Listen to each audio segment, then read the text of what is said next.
Leggari Products is here to show you how easy it is to transform your existing surfaces to give them a fresh new look. You will see 3 different techniques that can be done with our standard countertop kits. You'll see the wood grain technique, squeegee technique, and the vein technique. Let's get started.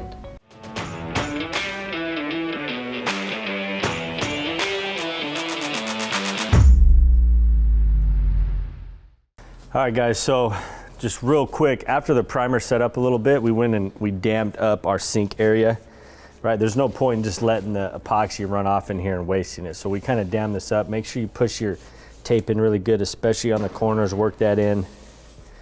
So this will keep the resin from just going down here and wasting. I mean, you might get some spots that want to run through, right? It's kind of hard to tape on these big rounded corners, but it's better to do that than to not. So what I'm gonna do, I'm gonna be using a 3/8 snap roller. I've already de-shedded it. We showed you guys that during the primer. Make sure you de-shed it really well. And we're gonna be showing you guys 3 different looks using the same colors. There's endless options with our countertop kits. You can go to our YouTube channel, watch all the techniques that we show. Again, it's truly endless, the color possibilities, the effects, everything. So I'm gonna do a simple vein marble pattern back here. I'll do a squeegee technique on here, more of like a striped vein patterns, bigger veins, stuff like that, really cool. And then we'll do a wood grain look, our wood grain technique using my hands, and we're gonna add a little spray paint into that. So we'll do 3 different looks and show you guys how simple those are. So first, we wanna pour the epoxy out everywhere, right? We don't want this sitting in a bucket at all. So once it's mixed, we wanna get it out. But it's a lot easier if we pour into a smaller container, because we wanna pour out in the middle of all the counters about the same width of bead. So trying to pour out of a 5-gallon bucket can be a little complicated, especially when you're going under cabinets. So we're gonna start with a smaller bucket, pour a little out, and we'll start here. We're just gonna pour a bead down the middle. The whole point of this is to try to get the bead to level out the same thickness all the way down. And you gotta take note, obviously the island's a little bit wider, so we don't wanna do as big a bead on back here as we did on the island. And it's always good to pour out a thinner bead and go back and add to it than to pour out too much and then have to scrape it into a bucket and move it somewhere else. All right, so we'll pour the rest in here. We'll get the majority out. I always like to leave a little in there. I mean, this isn't gonna heat up on us. And since I dripped there, I'll just set the bucket over it in case I need to get more color or something for my edges. All right, so now I'm gonna go and add, because I got a lot of resin left, add a little bit to these beads.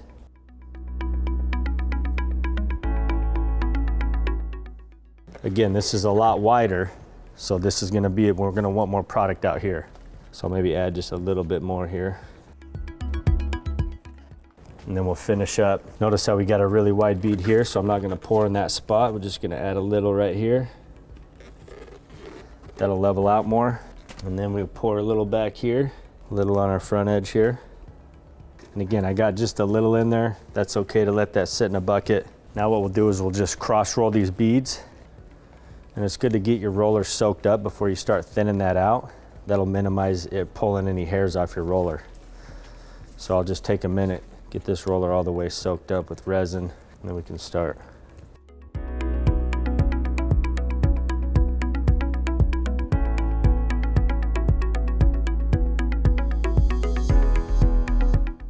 So I'm applying a little pressure, kind of making it work like a squeegee. You can see how my roller's not really rolling. That'll help spread this out quicker.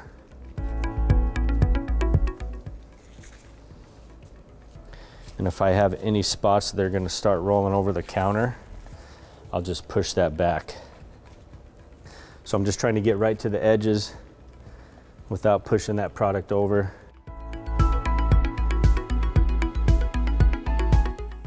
Now we'll go work on the other stuff, because if this is too thick over here or a lot thicker, I'll take some from there and add it over here.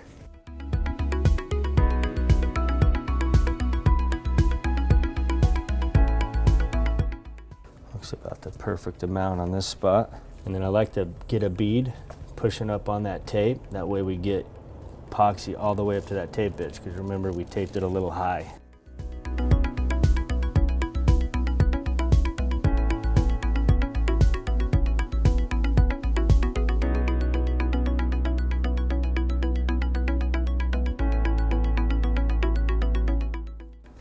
See, if I just roll it, it doesn't want to roll out, so applying a little pressure, making that roller kind of act like a squeegee really makes it go quick.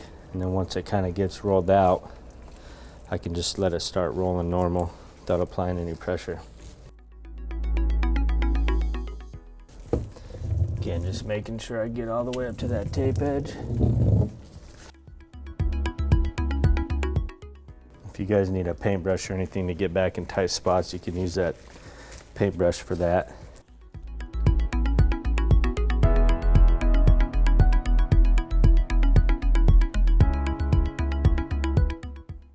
All right, so we got a pretty even amount everywhere.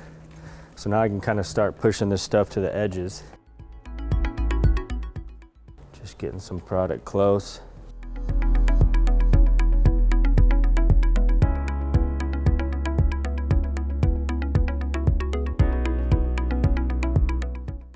So again, using it like a squeegee, applying pressure, just pushing product right to that edge.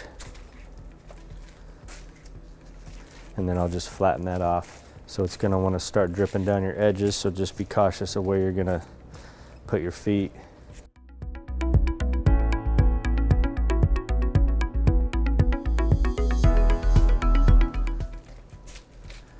Flatten it off. Notice I'm not really pushing a lot off the edges, just a little bit right to that edge.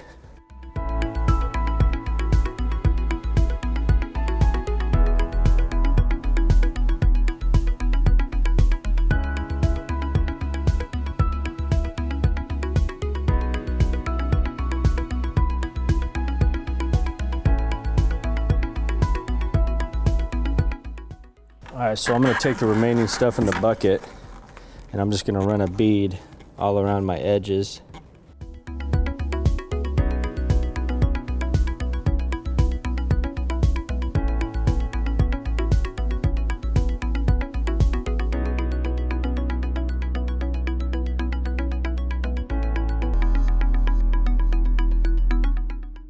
Dump the rest of this out. All right, so when you start to hit your edges, it's a perfect time to have whoever's mixing your highlights, have them start mixing your highlights, because by about the time you get done just rolling in your edges, they should be ready to go with the highlights. So I'm just flattening off that bead. It's good to pour a bead on the edges because you want a good amount of resin right on the edge so it can flow over your faces and coat those faces really good. So that's kind of all we did, pouring that bead out right by the face, flattening it off now. And then we'll hit our faces. So make sure you get product on your roller, and then you're just gonna roll about a foot on your face, hit the top again, get some more epoxy on that roller. You don't wanna hear your roller when you're doing your face. If you hear a sticky sound, you need to get some more product on there. See, if I keep going, it gets really sticky. So get a little more. And some of these, if you have a rougher edge like right here, you really want to work that in. So again, roll on the top, hit your face.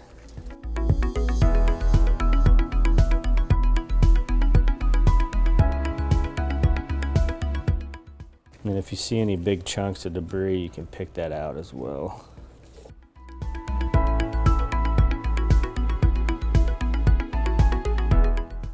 And if you roll it too quick, you're going to wind up throwing some of that epoxy either on you or way out on the plastic. You're going to be stepping in it, so don't go too fast.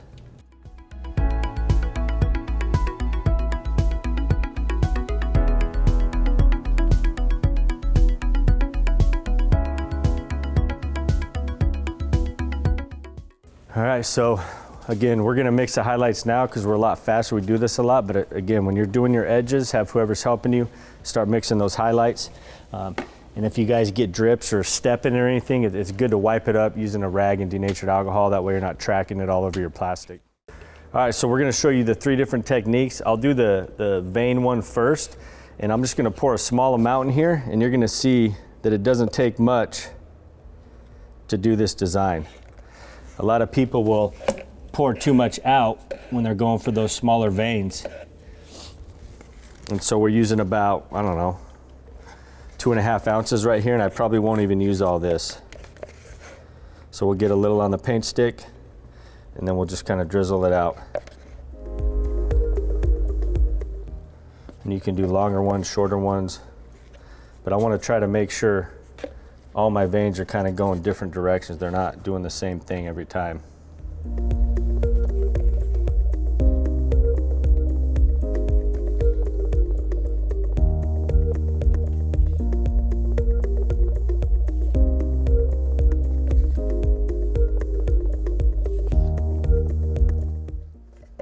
But now I have my pattern out, so now what I want to do is just get some color right by the backsplash area. I want to make it look like this design's going into the wall. Doesn't take much. And then the same thing on all our edges. And then anywhere the veins go to an edge, we're just going to add a little bit more there. That way it can have enough product to flow over that edge.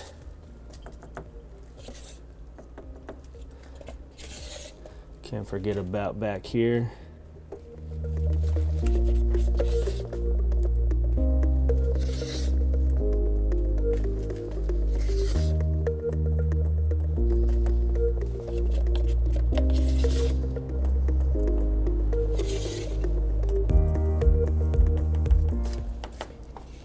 So again, we used all that, but hey, it was only like 2.5 ounces for this whole area. So again, you don't need very much.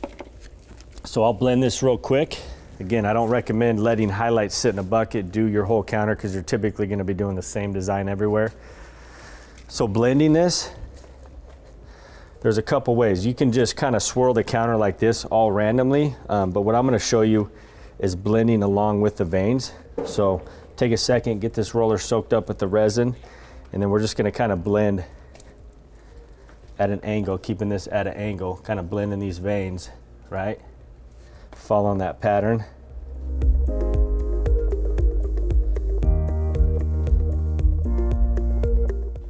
We don't want to overblend it, just enough to where it doesn't look like we drizzled the product out. And then we're going to swirl in between everywhere else that didn't get hit, right up to the vein. We're not going to swirl across the vein. Random directions.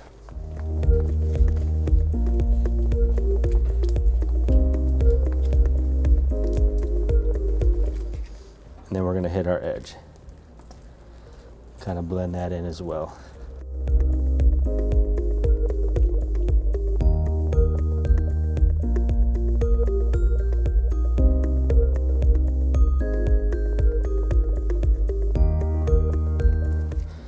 So again, holding that at an angle so only the edge is hitting these veins.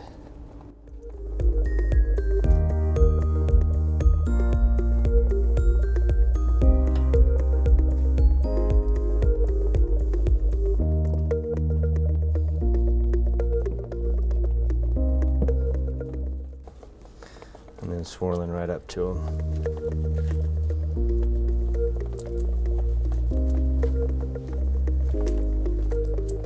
So we want to make sure we swirl every part of the counter.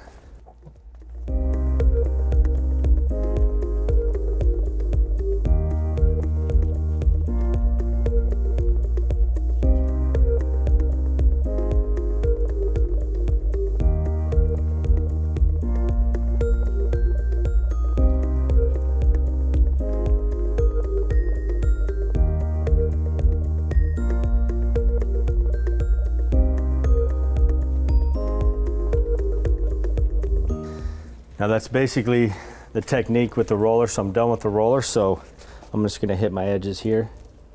Again, the reason I waited was there's probably gonna get, you know, some dust on here or something, so we'll hit these right now since I'm done with this roller, or you could use a paintbrush and kind of roll that on. So make sure everything's hit, and then if you have debris or anything in your top, we can kind of pick that out right now. But these are looking really good. All right, so next technique, we're gonna be using a squeegee. You can use cardboard too, a thick piece of flat cardboard, but we like using the Bondo squeegees. Get them at Home Depot in a 3-pack. And what I'm gonna do kind of a diagonal vein pattern, just really random, but I'm gonna kind of move the resin out of the way. And everywhere I do this at, that's where I'm gonna pour my highlights. And it doesn't need to go all the way across. You can have spots that kind of go halfway.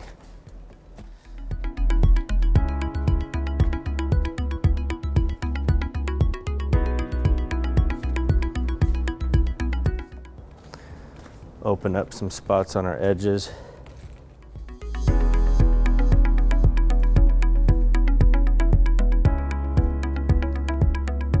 And then we're just going to pour the highlight in all these opened up spots.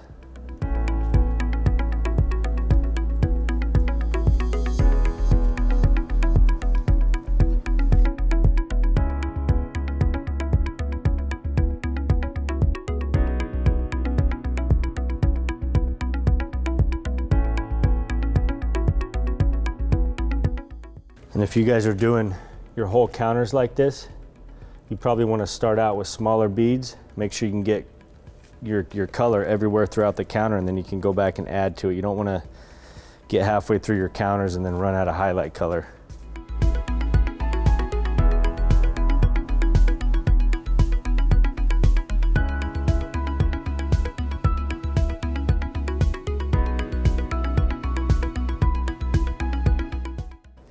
And then same thing here, we're gonna go and just add some color randomly on these edges, because we want that color to flow over the edges.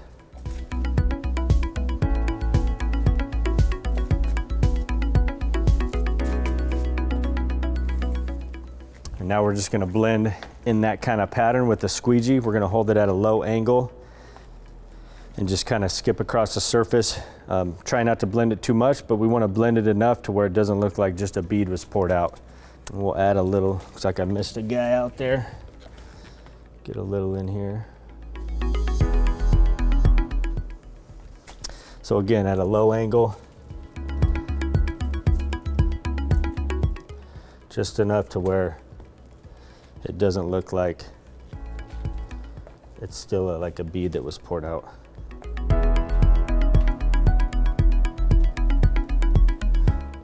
Just kind of following whatever pattern I poured out.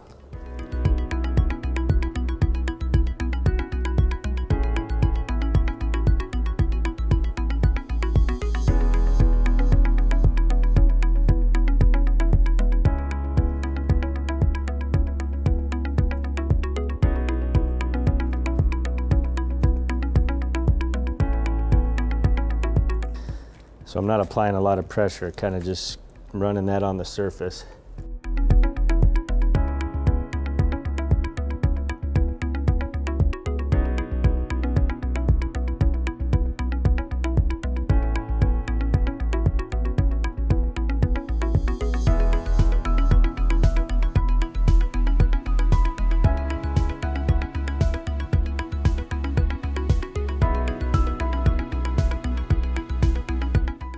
So I'm just looking for any spots that kind of look like still kind of a fat pattern, kind of blend that in just a little bit more. And you can do any shape. You can go, this, like I said, we went diagonal on this. You can do any type of shape or angle that you want. But this is a really easy technique and looks awesome.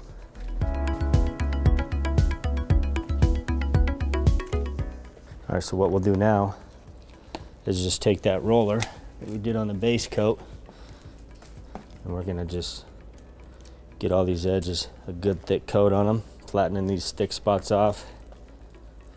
That's gonna help that top kind of flow over the front edge.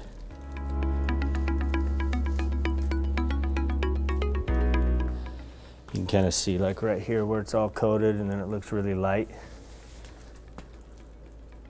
Just trying to spread that out. All right, so the last technique It's just a simple wood grain. We're gonna do the design with our hands. So I'm just gonna pour some straight lines out, kind of randomly. Again, these don't need to go all the way down either. You can have them go halfway. The more the random, the better. Get one right on this edge.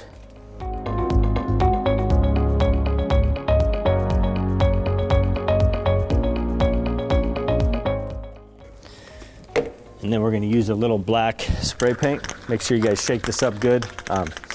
If you're in a house, you probably should wear a mask. Open some windows. Spray paint can be pretty potent. And then we're just gonna do straight lines in between these lines.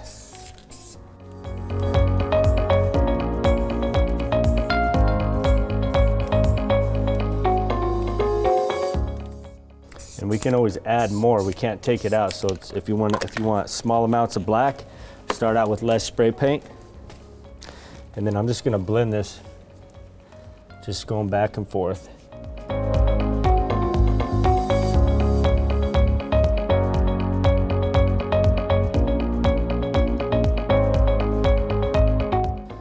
Really simple technique.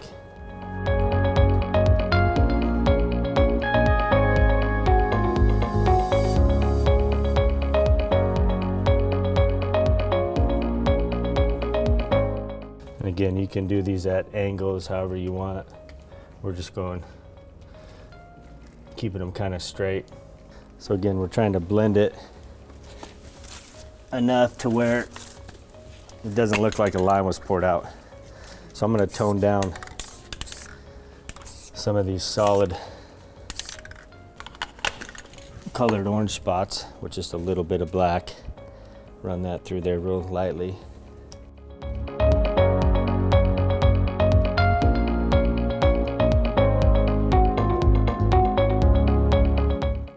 So I'll take a paintbrush and brush in these edges. First thing I want to do is get some product on there. So I'm not going on a dry. Just make sure everything gets coated.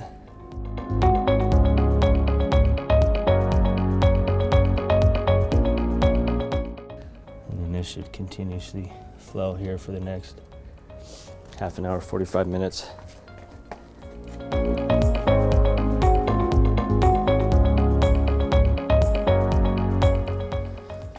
Okay, so there's that. So now what we'll do is we'll show you guys the dispersing spray. We're using 100% clear isopropyl. You can also add our pigments to this to add extra color out there, but you'll kind of see what it does. It gives it a more of a dramatic effect, especially when you're using spray paints. So I'm just spritzing the surface so smaller drops are hitting it, and you can see all the cells and stuff it creates with that spray paint. And then we'll do the same thing out here as well. So again, notice how we're getting those small drips.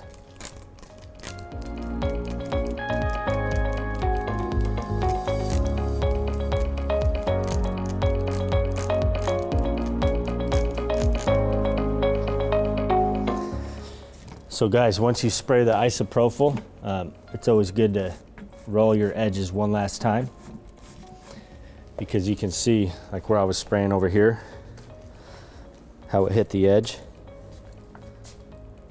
So we're just gonna run over that one last time. And I just dipped this roller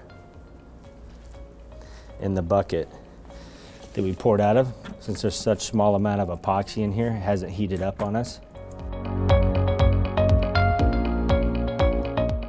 All right, so we're not gonna spray this counter so you can see what it looks like without spraying it.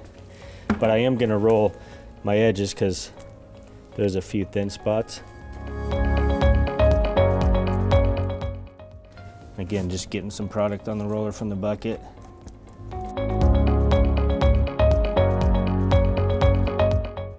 Try not to really hit those spots where the veins kind of float over.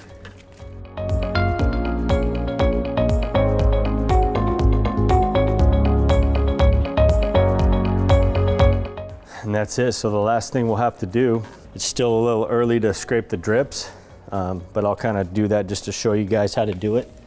And you'll probably have to do this periodically over the next hour or two, is just come in every 30, 45 minutes and just scrape the bottom edge. That's gonna get rid of all the drips.